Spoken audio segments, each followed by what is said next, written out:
In this video, I want to talk about the top 12 dividend paying stocks in the PSE if bought today and you reaping the benefits of the dividends for 2020 and 2021. If you want to know more about it, you're a passive investor, you're after cash flow, then you have to check this video out.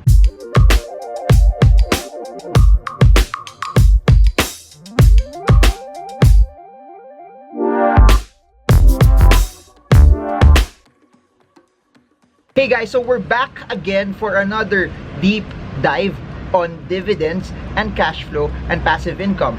As you all know, I'm a big fan of dividend investing because it allows me to predict income regardless if the market is good or bad, if there's a crash, if there's a bear market. If you're after dividends and as long as the company is doing well, you can predict your cash flow. So if you are a person that wants to benefit from capital appreciation but favors cash flow first, this video is for you because we will rank them from 12 all the way to 1. But as you all know, since we are in a new normal, what I did was I created assumptions based on what I believe is the prevailing theme in the macroeconomics of all of this. So while I'm making this video, we are at least closing the fourth quarter of 2020, and it would be interesting to see which stocks that you would buy today would get decent dividends for 2021. You have to remember, it's not just about the dividend that you're getting, it's also the yield that you will get based on the price that you bought it. That's why it's also very important if you are a dividend investor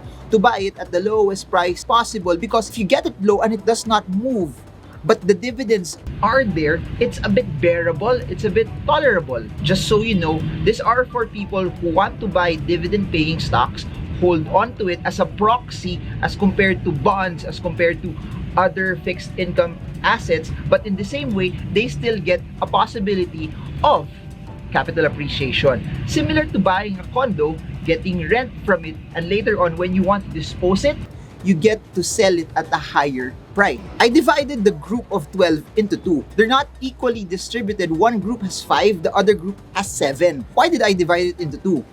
They're still based on how high their dividend yield will be, how good the dividends would be. But the first group, the 5 over here, because of the pandemic, because of the lockdown, because of this new normal, I'm a bit wary if they will be able to replicate the dividends that they got this year and the earnings that they got the year before, if they can also do it for 2021, knowing that they might be hit, that they're a bit hit, that they might not be as good as where they were last year. So that's the first group. The second group are companies that I believe will be resilient in 2020, companies that are thriving, meaning that there's a big chance that the dividends that they will give out for next year will be sustained from what they gave out this year. Or if not sustained, maybe even better because they are thriving in this new normal. Please do note again that all of this are based on my opinion, my assumptions. Do not just buy just because someone from YouTube, na guwapo, joke lang, would say it. Do not just do that. You have to buy based on your own analysis, and this is just me giving you my input, my data, for you to be able to at least filter out the stocks that you have to watch. But it's your money, it's your responsibility. Please do your own due diligence when you start buying the stocks that you want. Here's the first batch, top 12, 11, 10, 9, and 8. If you guys are ready, comment I'm ready, comment I'm excited below. Please remember that the prices that I'm showing you today are based on August 27 closing prices. So if you are watching this on a later date, you may have to adjust the computations for the yield because the price may have moved. Anyways, number 12, FLI. Stock price 0.92. The dividend that they have given out for 2020 is at 0.0648, giving you a dividend yield of 7.04%, which is attractive. By the way, as much as possible, try to get at least 5% dividend yield in what you are getting. Why is this in the first section that I believe may not be as good? Please remember, FLI is into property development, and property development is one of the sectors, industries that got hit. And showing you their 2020 disclosures, their March and June income for 2020 have dropped. So if it dropped and it may not be as good, there's an expectation that, hey, next year, their dividends may not be as good as well. Second, that I'd like to add in this, they gave two special dividends for the year, which was at around 0.0259 and 0.0065. So there's an expectation that might be slashed if income may not be as good. So again, these are just assumptions because we don't know how things will go in 2021. But I'm saying that if everything goes well for FLI, you would still get a yield at 7.04 given the stock price of 0.92. Next, LTG. Price is at 8.26, dividends is at 0.66, giving you a dividend yield of 7.99. So again, relatively higher than FLI, higher than our 5% benchmark. But I want to submit this to you. 2019 was an amazing year of income for LTG. It was much better than 2018, 2017, 2016, 2015. So what do I mean by that? If it was a good year for them, there's an expectation that the dividends that they will give would be also better. But that being said, 2020, new year, again, there's also some bans on some of their products because of the pandemic, because of the lockdowns. So I believe that it could also significantly, or it could somehow hit their bottom line, and somehow also their income and revenues this year may be hit, which would also translate on dividends that may not be as good next year. Similar to FLI, they gave special dividends. They gave special dividends of 0.23 plus another 0.28.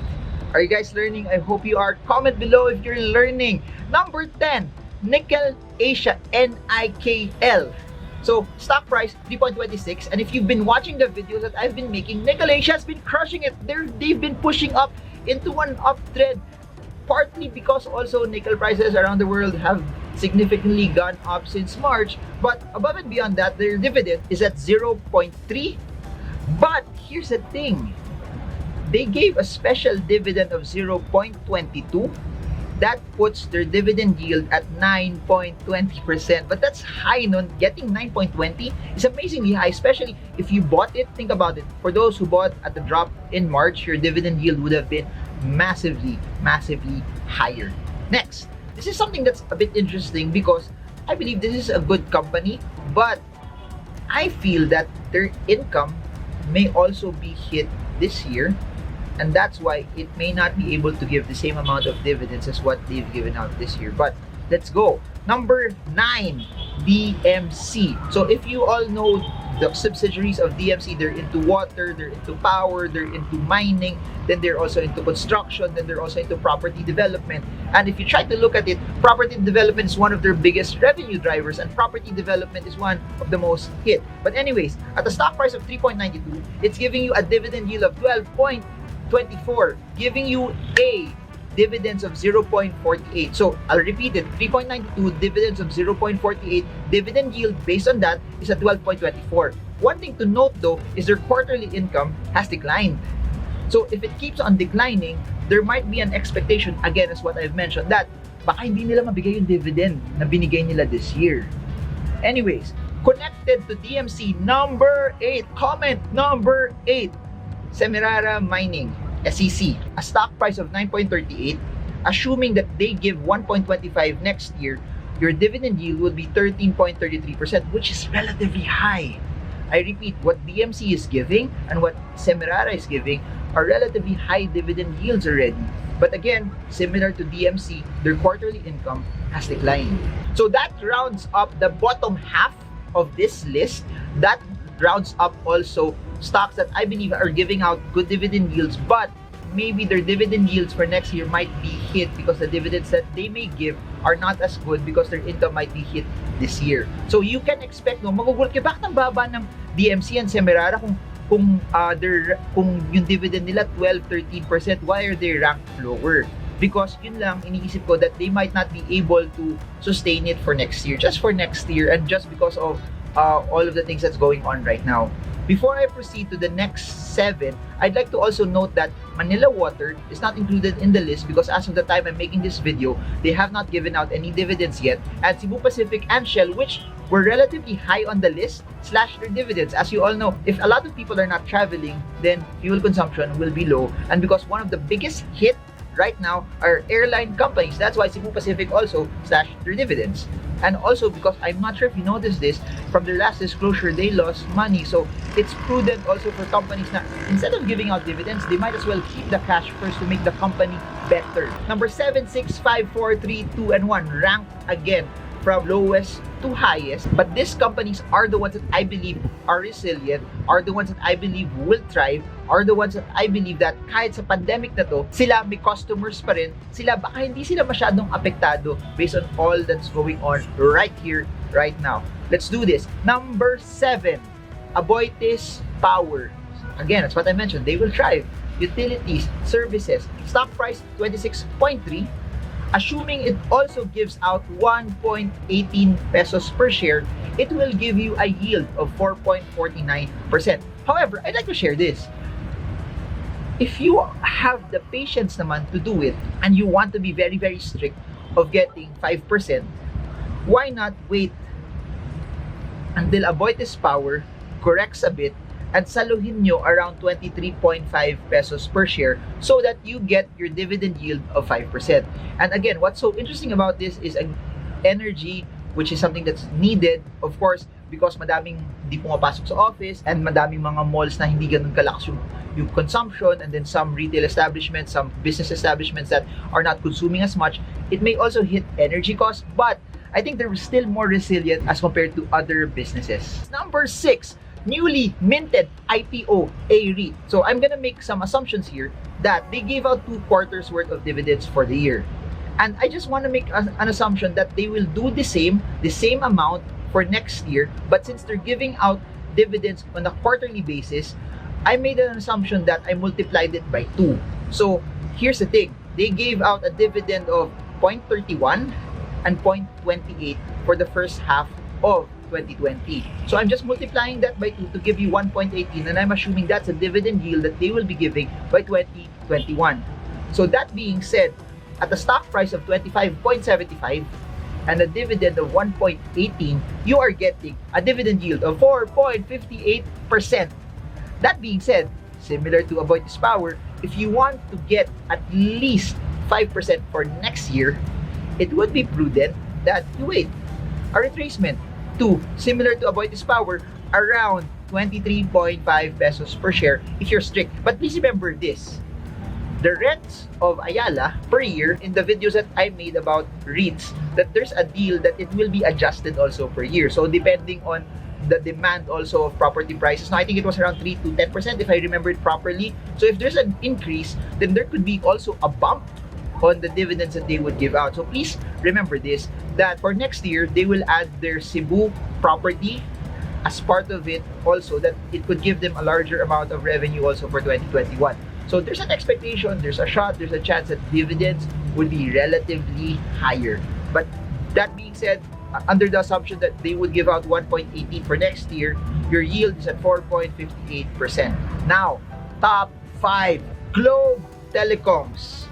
With dividends at 101.49, I'm assuming that they would continue for the fourth quarter to give 24.83 pesos per share, and they would give that again for the full year for next year. Your dividend yield would be 4.76%. So you may be asking, Marvin, you always talk about Globe. Bakit ang baba ng dividend yield niya? Please remember, Globe is one of the stocks, one of the few stocks that have been resilient na hindi siya masyadong bumagsak when all of this was happening. Since Globe was one of the few stocks that have been resilient when all of this has been happening, mas mataas yung price niya. So if you bought when the stock price was at 1.6, 1.7, 1.8, for sure your dividend yield would have been higher than 5%. So please remember, and I'll say this over and over and over again, dividends is predicated on the price that you buy it. The lower you buy it, the higher your yield will be. Now, balik tayo sa Globe. If you want your dividend yield to be above 5%, I suggest there's also a support level there. It's also close to where the 200-day moving average is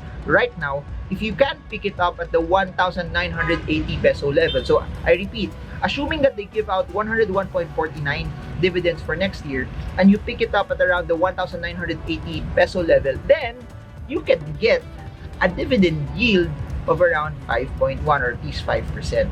So there. Number 4, another telco stock. Syempre, dalawa lang naman yung malakas na nagbibigay ng dividends so far right now. PLDT. PLDT has been amazing, by the way.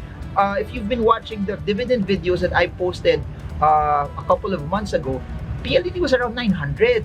And what's interesting about PLDT is their dividends have increased for the past year or so. And the thing about that, given that the stock price of PLDT has gone up already, it's at 1446 by the time this video is being made. Since their dividends have gone up, their dividends is at 77 pesos per share. And here's the thing, there might be a chance that it might be even higher next year. Given that they're getting a larger piece of data, given that they're getting a larger piece of the broadband space, given that more and more Filipinos are having phones and the need for data is getting stronger, then there might be a chance. But assuming that they just give 77 pa rin next year, their dividend yield, if bought at 1,446, will still be at 5.33%. Hindi naman super amazing, but relatively high still. Relatively high, still decent enough. Number 3, another very, very safe utility company, Meralco. As you all know, in this pandemic, kahit di ka pumapasok, people still need to pay their Meralco bills. Although it may be staggered, although there were some portions where the Meralco bills were stretched out to cater for people who don't have the ability to pay for it or those na nawalan ng trabaho. But please remember this, pag nawalan ng trabaho yung tao, baka hindi siya bibili ng kotse, baka hindi siya bibili ng panibagong bahay or condo, baka hindi sila magta-travel, baka hindi siya bibili ng gadget, pero sure yun, magbabayad ng Meralco yun. And at 267 pesos per share, if they continually give 15.0920 dividends, you're still looking at a dividend yield of 5.65%. And I think it's decent for a services company, for a safe company, for a company that 2, 3, 4, 5, 6, 7, 8, 9, 10 years down the line will still be there. Next, number 2, GMA7. Now, just so you know, the dividends of GMA7, I'll say it right from the bat, has declined through the years. But given that the stock price is at 5.14, assuming that they also give 0.3 pesos per share as dividends, then you're looking at 5.84% dividend yield. And there's a couple of things that I'd like to mention also. Number 1, please note that ABS-CBN's franchise was cancelled. Given that GMA7 is one of the top 2 largest broadcasting companies in the Philippines, there may be a chunk of advertisers that were at ABS that could transfer, or a bulk of it would transfer, the revenue would transfer. And because it's supply and demand, they might also raise rates. And a lot of people, knowing that since there's no ABS-CBN, they will have no choice. If they want to get a large piece of that traditional media, they would have to take GMA7's rates. And that being said also, I'd like you guys to know this. I think traditional media, in some essence, they're declining eh. So even though GMA7 is a steady company that's giving you dividends, the rise of social media, the rise of YouTube, the fact that you're watching this in YouTube is evidence that attention is also shifting, that advertisers are also moving towards social media. And I don't know how big of a piece their digital presence will be for next year, but it's not as high as compared to the revenues and the premiums that they have for the traditional space. So that's the only threat that I see from it. But because ABS-CBN is not here, I think there's a chance that the 5+% dividend yield, given 5.14 pesos per share, would be possible, or they could even give you a higher amount. Lastly, and for the previous years or the previous videos that I've been doing this company has been at the number 1 position, even though the stock price has gone up. So look at that. Isipin mo, tumaas na yung presyo. Pag tumaas yung presyo, dapat yung yield bababa. Pero habang tumataas yung presyo, ibig sabihin yung dividends sumasabay. I'm talking about SPC. Now, SPC, stock price 8.42. I'll make an assumption that at the end of the year, kasi they gave 0.7 peso na dividend. Assuming they give that this year and they give that also next year, we're looking at a dividend of 1.1 peso, giving you a dividend yield of 13.06%. Again, power company which is relatively safe, relatively stable, which is something na kailangan ng bawat Pilipino pa rin. And if you notice the companies that are in the top 7, about this power company. Then you have Meralco, power company. Then you have SPC, power company. Then you look at Globe, telco. You look at PLDT, telco. So you have 5 out of the 7 stocks which are relatively utilities and necessities. Then you add A-REIT, which the whole nature of A-REIT is really for dividends and passive income. and lastly, GMA7, which is a media company. So I hope you guys got a lot from this. Comment below among these 12 stocks, what do you guys want to buy? If there's any stock here that I did not mention that you think should be mentioned, put it in the comment below. By the way, if you're new to this, my name is Marvin Guillermo. I'm a stock market trader and investor, and I've been investing in the market for more than a decade now. And the whole heart, the whole context, the whole narrative of why I make daily videos is I want to teach Filipinos that the stock market should not be boring, that the stock market should be something that can help you reach your goals of financial freedom. So if you want more of this, I have two channels. One is Marvin Guillermo, this one you're watching, and the second one is Stock Investing Made Easy, where we make daily videos on how you can trade the markets from fundamentals, technicals, and the basics of the market. So if you want more of that, like, share, and subscribe. But if you want to take your learning further, I have 5 books, link in the description, that you can order via Shopee, and it can be delivered wherever you are in the world. That covers also technicals, fundamentals, and the basics of the market. And for those who want to learn via online seminars, I have 2 collaborations. One is with Chikitan, link is in the description, about the basics of the market, and the other one is with Shotzi about the basics of the market as well. But this time, it's not just investing, but also entrepreneurship. So there, for those who want to invest in the US market, I have links below for eToro that allows you to buy Apple, Amazon, Google, Facebook stock for $50 only. So there, dividends gives you passive income for life, and it gives you predictability. That's why I keep saying this, nung bumagsak yung market ng March, I knew meron pa rin ako makukuha kasi I had stocks that gave me dividends. I knew also those stocks, some of those I mentioned here in this video, gave me dividends and were unaffected and were thriving, and it gave me predictability na alam ko may makukuha ko. So kung ikaw yung tao na gusto mo pa rin may makukuha ka, kung ikaw yung tao na gusto mo pa rin may cash flow ka pa rin na makukuha kahit anong mangyari, na as long as maganda yung company, then why not consider this? Winning in the market is not just always I love technicals, I love trading, I love buy, sell, buy, sell, buy, sell. But sometimes winning in the market is all about also buying stocks that can give you cash flow and passive income for life. So I hope you guys got a lot from this, and I hope that this helps you. I hope this pushes you. I hope this helps you win. Kasi Filipinos deserve to win. Filipinos deserve to have money. Filipinos deserve to have passive income for life. It's not true that you should be poor. You're never, ever, ever, ever let your background define who you are. Never, ever, ever let what people tell you, the preconceived notions about you, that they think you cannot matter, you cannot do anything significant. Never ever believe it's gonna happen, because you can. You are meant to do great things. You are meant to thrive. You are meant to push higher. You are meant to do good. And I hope this channel brings that out from you. That from this channel, you will unleash the potential that's inside of you. So I hope you got a lot from this. This is Marvin Guillermo. I hope this video helps you. Trade well, trade strong, trade smart. See you all again soon, guys, and God bless you all.